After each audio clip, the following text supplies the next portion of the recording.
दूसरी बात मैंने कही कृषि की, वो आधारित है इस बात पे कि जब हम लोग घूम रहे हैं, देख रहे हैं किसानों की हालत क्या है, तो पहले तो आप ये समझिए कि यहाँ किसान है कौन।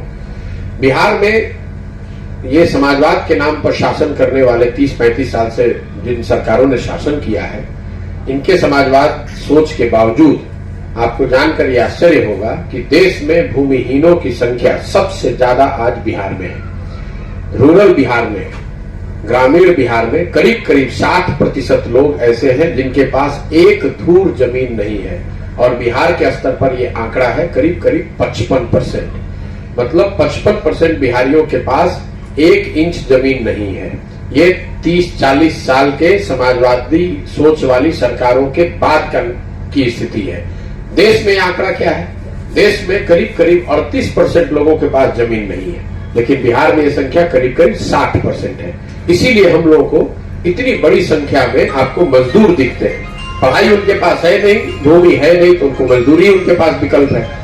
अब जो 30% लोग, 40% लोग जिनके पास जमीन है, उनकी हालत आप देख लीजिए। किसानों की हालत बिहार में क्या है? बिहार में जो किसान है उसमें 91% किसान मार्जिनल किसान है। मतलब जिन 40% लोगों के पास जमीन है जो खेती कर सकते हैं या कर रहे हैं, उनमें 91% लोगों के पास भूमि जो है वो 1 हेक्टेयर से कम है, जो राष्ट्रीय औसत से करीब करीब 20 परसेंटेज पॉइंट ज्यादा है। राष्ट्र मतलब देश के स्तर पर 1 हेक्टेयर से कम मालिकाना हक वाले जो किसान है वो 70-72% है, और बिहार में वो आंकड़ा है 91%। तो बहुत छोटे किसान है यहाँ पे, एक वो समस्या है। अब उनके पास जो खाद बीज की बढ़ी हुई लागत है, अगर वो लागत जरा भी बढ़ती है तो उनके लिए खेती जो है वो लाभदायक पैसा नहीं है।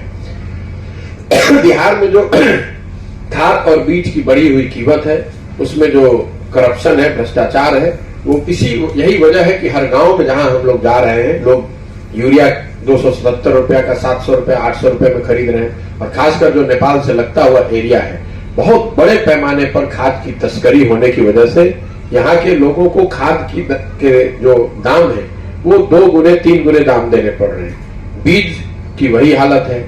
इसके अलावा चूंकि नहरों, सिंचाई की कोई व्यवस्था है नहीं, जो नहरों की व्यवस्था यहाँ पहले से बनी हुई है वो भी ज्यादातर नहर रख रखाव के अभाव में या तो बंद पड़ गए हैं या उससे समुचित सिंचाई नहीं हो पा रही है।